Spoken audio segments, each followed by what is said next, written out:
Hello students, welcome to RS chemistry.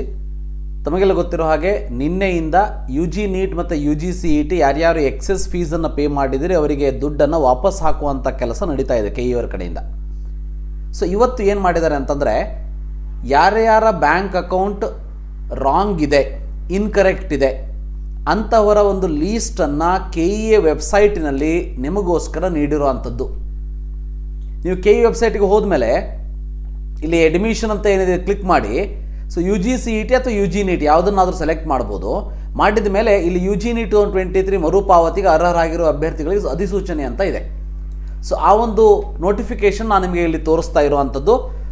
So ಯಾರ್ಯಾರ bank account correct ಆಗಿದೆ ಅಂದರೆ, ಇಲ್ಲಿ ಕೊಟ್ಟಿರುವಂಥ ಲೀಸ್ಟಲ್ಲಿ ನಿಮ್ಮ ಹೆಸರು ಇಲ್ಲ ಅಂದರೆ ನೀವು ವೇಟ್ ಮಾಡಿ, ನಿಮಗೆ ದುಡ್ಡು ಬಂದಿರ್ತದ. ಇಲ್ಲ ಅಂತಂದರೆ ಇವತ್ತಂತೂ ಸ್ಯಾಟರ್ಡೆ ಆಯಿತು, ನಾಳೆ ನಾಡಿದ್ದು ಸೂಟಿ ಇರ್ತದೆ. So from Tuesday Wednesday Thursday ನಿಮಗೆ ನಿಮ್ಮ ದುಡ್ಡು ವಾಪಸ್ ಬರ್ತದೆ. ಯಾರ್ಯಾರ ಬ್ಯಾಂಕ್ ಅಕೌಂಟ್ ಇನ್ಕರೆಕ್ಟ್ ಅಂಥೇಳಿ ಈ ಲೀಸ್ಟಿನಲ್ಲಿ ಹೆಸರು ಬಂದಿದೆ, ಇಂಥವ್ರು ಏನು ಮಾಡಬೇಕು ಅಂತ ಅಂದರೆ, KEಯವರು ಒಂದು ಲಿಂಕನ್ನು ಕೊಡ್ತಾರೆ. ಆ ಲಿಂಕಲ್ಲಿ ನಿಮ್ಮ ಯೂಸರ್ ID ಮತ್ತು ಪಾಸ್ವರ್ಡನ್ನು ಯೂಸ್ ಮಾಡಿಬಿಟ್ಟು 31st ಆಫ್ ಡಿಸೆಂಬರ್ ಒಳಗಡೆ ಆನ್ಲೈನಲ್ಲಿ ನೀವು ಅಕೌಂಟ್ ನಂಬರು, IFSC ಕೋಡು ಇವನ್ನೆಲ್ಲ ಕೇಳ್ತಾರೆ, ಅದನ್ನು ಅಲ್ಲಿ ಫಿಲ್ ಮಾಡಿಕೊಡ್ಬೇಕು. ಆಲ್ರೆಡಿ ಈಗ ಇದರ ಒಂದು ಪಟ್ಟಿಯನ್ನು ಮಾತ್ರ ರಿಲೀಸ್ ಮಾಡಿದ್ದಾರೆ.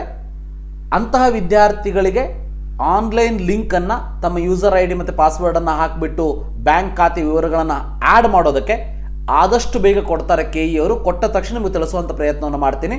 ಇದುವರೆಗೂ ಇಲ್ಲಂತೂ ಯಾವುದೇ ರೀತಿ ಲಿಂಕನ್ನು ಕೊಟ್ಟಿಲ್ಲ. ನೀವು ಮೇನ್ ಪೇಜಲ್ಲಿ ಬೇಕಾದರೂ ನೋಡ್ಬೋದು, ಒಳಗಡೆ ಬೇಕಾದರೂ ನೋಡ್ಬೋದು. ನಿಮಗೆ ಯಾವುದೇ ರೀತಿಯ ಲಿಂಕನ್ನು ಇಲ್ಲಿ ಕೊಟ್ಟಿಲ್ಲ. ಆದಷ್ಟು ಬೇಗ ಲಿಂಕನ್ನು ಕೊಡ್ತಾರೆ, ಅದ್ರ ಬಗ್ಗೆ ವರಿ ಮಾಡ್ಕೊಳ್ಳೋದಕ್ಕೆ ಹೋಗಬೇಡಿ. ಬಟ್ ಫಸ್ಟ್ ಆಫ್ ಆಲ್ ಇದರಲ್ಲಿ ನಿಮ್ಮ ಹೆಸರು ಇದೆಯಾ ಅಂತ ಚೆಕ್ ಮಾಡ್ಕೊಳ್ಳಿ. ಎಷ್ಟೋ ಸಾರಿ ಹೇಳಿದ್ರು ಕೂಡ ಕೆಲವೊಂದಷ್ಟು ವಿದ್ಯಾರ್ಥಿಗಳು ಏನು ಮಾಡ್ತಾ ಇದ್ದಾರೆ ಅಂದರೆ, KE ಅಪ್ಲಿಕೇಶನ್ ಫಾರ್ಮಲ್ಲೂ ಕೂಡ ಯಾವ ಸೈಬರ್ ಸೆಂಟರಿನಲ್ಲಿ ಅಪ್ಲಿಕೇಶನ್ ಹಾಕಿದಾರೋ ಆ ಸೈಬರ್ ಸೆಂಟರ್ನಲ್ಲಿ ಯಾರು ಅಪ್ಲಿಕೇಶನ್ ಹಾಕಿದಾರೋ ಆ ಸೈಬರ್ ಸೆಂಟರ್ನವರು ಅವರ ಒಂದು ಬ್ಯಾಂಕ್ ಅಕೌಂಟನ್ನು ಕೊಟ್ಬಿಟ್ಟಿದ್ದಾರೆ. ಅಂದರೆ ನೀವು ಪೇ ಮಾಡಿರುವಂಥ 1 ಲಕ್ಷ ಆಗಿರ್ಬೋದು ಅಥವಾ ಎಕ್ಸೆಸ್ ಫೀಸ್ ಆಗಿರ್ಬೋದು ಅವರ ಬ್ಯಾಂಕ್ ಅಕೌಂಟಿಗೆ ಹೋಗ್ತದೆ. ಯಾವ ಅಕೌಂಟ್ ನಂಬರ್ ನೀವು KCET ಅಪ್ಲಿಕೇಶನ್ ಫಾರ್ಮನ್ನು ಫಿಲ್ ಮಾಡುವಂಥ ಸಂದರ್ಭದಲ್ಲಿ ಕೊಟ್ಟಿರ್ತೀರಿ, ಆ ಅಕೌಂಟ್ ನಂಬರಿಗೆ ದುಡ್ಡು ಹೋಗ್ತಾ ಇದೆ. ಅದಕ್ಕೆ ಅಂತಹ ಕೇಸಲ್ಲಿ ನಿಮ್ಮ ರಿಲೇಷನ್ನಿಂದ ಅಕೌಂಟ್ ನಂಬರ್ ಕೊಟ್ಟಿದ್ದೀರಾ, ಅಥವಾ ನಿಮ್ಮ ಅಕ್ಕಪಕ್ಕದ ಮನೆಯವ್ರದ್ದು ಕೊಟ್ಟಿದ್ದೀರಾ, ಅಥವಾ ಮೂರನೇ ವ್ಯಕ್ತಿಯಾದಂಥ ಸೈಬರ್ದು ಒಂದು ಕೊಟ್ಟಿದ್ದೀರಾ, ಅದು ನೀವು ನೋಡ್ಕೊಳ್ಬೇಕು. ಯಾರದ್ದು ಕೊಟ್ಟಿದ್ದೀರಿ ಅಂತ ನೋಡಿಕೊಂಡು ಅವರಿಗೆ ಕೇಳಿ. ಇಲ್ಲಿ ಏನಾದರೂ ರಾಂಗ್ ಇದ್ದಿದ್ದು ಲೀಸ್ಟಲ್ಲಿ ನಿಮ್ಮ ಹೆಸರಿದ್ರಂತೂ ನೀವು ವರಿ ಮಾಡ್ಕೊಳ್ಳೋಂಥ ಅವಶ್ಯಕತೆ ಇಲ್ಲ. ನೀವು ಮಾಡಬೇಕಾಗಿರೋದಿಷ್ಟೇ. ಸೊ KEಯವರು ಲಿಂಕ್ ಕೊಟ್ಟ ತಕ್ಷಣ ಅದರಲ್ಲಿ ನಿಮ್ಮ ಬ್ಯಾಂಕ್ ಅಕೌಂಟ್ ಡೀಟೇಲ್ಸನ್ನು ಹಾಕಿ.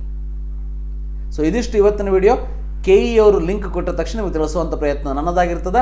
ಸೊ ನೀವೇನಾದರೂ ಫಸ್ಟ್ ಟೈಮ್ ಚಾನಲ್ ವಿಸಿಟ್ ಮಾಡ್ತಾ ಇದ್ರೆ ಚಾನಲ್ನ ಸಬ್ಸ್ಕ್ರೈಬ್ ಮಾಡಿ, ಮತ್ತು ನಿಮ್ಮ ಜೂನಿಯರ್ಸ್ಗೂ ಕೂಡ ಈ ವರ್ಷದ ಒಂದು CET ಎಕ್ಸಾಮಿನೇಷನ್ ಪ್ರೊಸೀಜರ್ ಸೊ ಬಹಳ ಸಿಂಪಲ್ ಆಗಿರೋ ಹಾಗೆ ನಾನು ನೋಡ್ಕೋತೀನಿ. ಸೊ ದಯವಿಟ್ಟು ತಿಳಿಸ್ಕೊಡಿ. So thank you. Have a nice day.